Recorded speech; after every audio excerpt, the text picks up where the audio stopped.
세계에서 가장 화려한 도시 중 하나를 일상으로 살아가는 사람들이 서울에 왔을 때 과연 어떤 반응을 보일까요? 금빛 마천루 세계 최고급 쇼핑몰, 럭셔리 리조트가 그냥 동네 풍경인 두바이 출신 유럽계 크리에이터와 친구들이 처음으로 서울 땅을 밟았습니다. This time I'm going to South Korea as a passenger. I cannot wait. I'm so excited.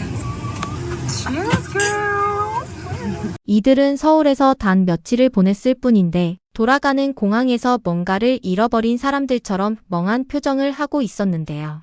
대체 서울에서 무슨 일이 있었던 걸까요? 인천공항을 빠져나온 이들이 처음 한 말이 인상적이었습니다. You're okay? No, It's so cold. What? It's fresh. It's good for our lungs. 춥지만 신선해요. 폐에 정말 좋아요. 두바이의 뜨겁고 건조한 공기와는 전혀 다른 서울의 선선함. 그 공기 한 모금부터 이미 이들의 서울 여행은 시작되고 있었던 것입니다. 숙소에 도착한 직후 엘리베이터 문이 열리는 순간부터 이들의 흥분은 터져 나옵니다.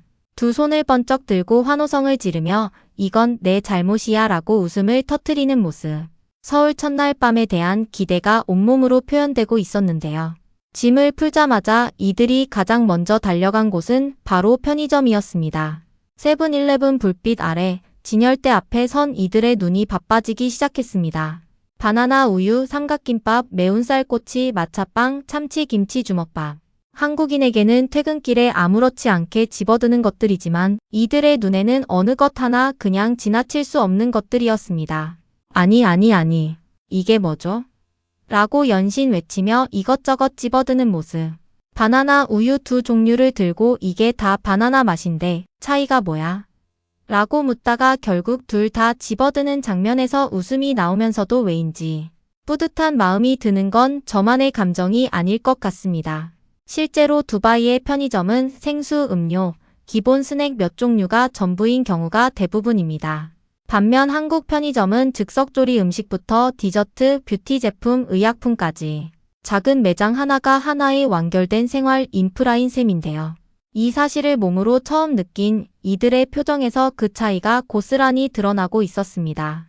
다음 날 아침 눈을 뜨자마자 이들이 향한 곳은 카페 어니언이었습니다. 개점 시간에 맞춰 줄을 서야 한다는 걸 알면서도 부지런히 나선 것인데요. 한옥기와 처마 아래 모던한 감각이 어우러진 입구에 도착하자마자 카메라가 올라갑니다.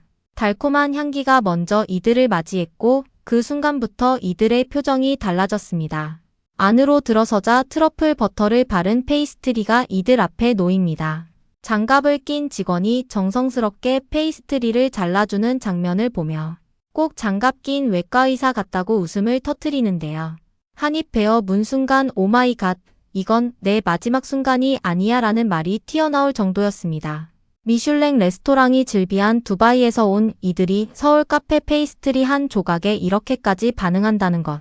이건 단순히 맛의 문제가 아닙니다. 공간, 온도, 분위기, 그리고 그 모든 것이 어우러진 서울만의 감각이 이들의 무언가를 건드린 것이죠. 카페를 나온 이들이 향한 곳은 청계천이었습니다. 수십 층짜리 유리 빌딩과 알록달록한 현대 건물들이 빽빽이 들어선 도심 한가운데 잘 정돈된 석재 계단을 따라 물가로 내려서는 이들. 잠깐 멈춰 서서 주위를 둘러보는 표정에서 이게 도심 한가운데라고? 라는 놀라움이 느껴졌습니다. 두바이에도 인공 분수나 워터파크가 있지만 그것들은 모두 리조트나 쇼핑몰 안에 갇혀 있습니다. 반면 청계천은 출퇴근길에 잠깐 걸어도 되고 점심 먹고 나와 바람만 쐬어도 되는 누구에게나 열려있는 진짜 일상의 공간이죠. 계단에 서서 포즈를 잡으면서도 뒤를 돌아보며 서울 스카이라인을 바라보는 이들의 눈빛에서 그 감동이 조용히 전해졌습니다. 이후 들어간 한국 굿즈숍에서는 분위기가 완전히 달라집니다. 핑크색 대형 선글라스를 걸치고 거울 앞에서 폴라로이드 카메라를 들이대는 장면. 한쪽 벽을 가득 채운 즉석 사진들, 형광 장식품들, 귀여운 소품들에 둘러싸인 이들은 이 공간에서 좀처럼 자리를 뜨지 못했는데요. 유럽이나 두바이에서는 보기 힘든 이 독특한 K문화.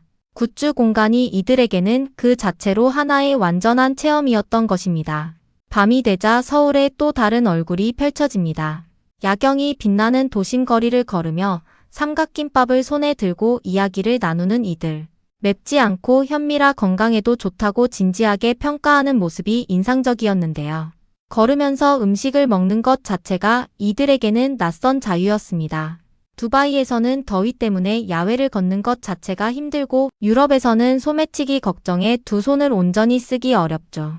서울 밤거리에서 양손에 음식을 들고 아무 걱정 없이 걷는 이 평범한 장면이 이들에게는 전혀 평범하지 않은 경험이었습니다. 그리고 처음으로 떡볶이를 맛보는 순간이 찾아옵니다. 명동 길거리 포장마차 앞 빨갛고 찐득한 국물 속 쫄깃한 떡을 처음 들여다보는 표정에서 긴장이 역력했는데요. 한 입 크게 베어 물고 잠시 정적이 흘렀습니다. 그리고 다음 순간 이게 쫄깃한 쌀로 만든 거예요. 너무 맛있는데요? 라며 진지한 표정으로 그 맛을 분석하기 시작하는 모습. 긴장이 감동으로 바뀌는 그 순간이 카메라에 고스란히 담겼습니다. 쇼핑이 너무 재밌었던 탓에 현금이 바닥났습니다. 이들은 근처 한국은행을 찾아 환전을 했는데요. 밝고 깔끔한 내부, 빠른 처리 속도. 더 많은 쇼핑을 위해 더 많은 돈을 써야 합니다. 라고 씩씩하게 선언하는 이 장면에서 한국 금융 서비스의 효율성도 자연스럽게 드러납니다. 유럽에서 은행 환전 한번 하려면 번호표를 뽑고 한참을 기다리는 경우가 많은데요. 한국에서는 절차가 간단하고 직원 응대도 친절해서 외국인이 처음 방문해도 어렵지 않게 이용할 수 있다는 점이 인상적이었습니다. 그리고 이번 영상에서 가장 많은 이들의 공감을 이끌어낸 장면이 등장합니다. 호텔로 돌아와 올리브영 쇼핑백을 열기 시작하는 장면인데요. 바이오댄스 콜라겐 마스크를 카메라 앞에 들어 보이며 이런 말을 꺼냅니다. Today I bought this face mask and I was like, no, I'm not gonna pay 50 euros for 16 masks. Today, I was thinking the opposite. I bought it yesterday, I returned them, and today I bought them again. Because I just used this and it's really good. 어제 사고 환불했다가 오늘 또 샀어요. 한번 써봤더니 너무 좋더라고요. 콜라겐도 진짜 좋고. 한번 쓰고 환불했다가 결국 다시 산 그 행동 하나. 어떤 설명보다 강력하게 한국 뷰티의 실력을 증명하는 장면이었습니다. 유럽에서 마스크팩 16장에 5만 원이면 고가 제품으로 분류됩니다. 그런데 한국에서는 그 퀄리티의 그 가격이면 오히려 이게 합리적인 거 아닌가라는 말이 나올 정도인데요. 트러플 세럼을 보며 먹기만 한 게 아니라 얼굴에도 바르게 됐다고 웃는 이 장면에서 이 여행이 얼마나 알차게 채워졌는지가 느껴졌습니다. 인천공항 출국 대기실. 3명이 나란히 앉아 카메라를 바라보는 이 마지막 장면에서 그 며칠간의 서울이 표정 하나에 모두 담겨 있었습니다. 떠나기 싫다는 말을 굳이 하지 않아도 알 수 있을 정도로 영상 중간에 이 크리에이터가 남긴 한마디가 오래 기억에 남습니다. 두바이에 돌아가면 단식해야겠어요. 여기서 먹기만 했거든요. 두바이처럼 화려한 도시를 일상으로 살아온 이들이 서울의 편의점, 청계천 물가, 카페 어니언 페이스트리 앞에서 이렇게 반응했다는 사실. 우리에게는 그냥 당연한 하루였는데 말이죠. 그 당연함의 수준이 이미 이 정도라는 것. 어쩌면 그게 지금 한국이 가진 진짜 힘인지도 모르겠습니다.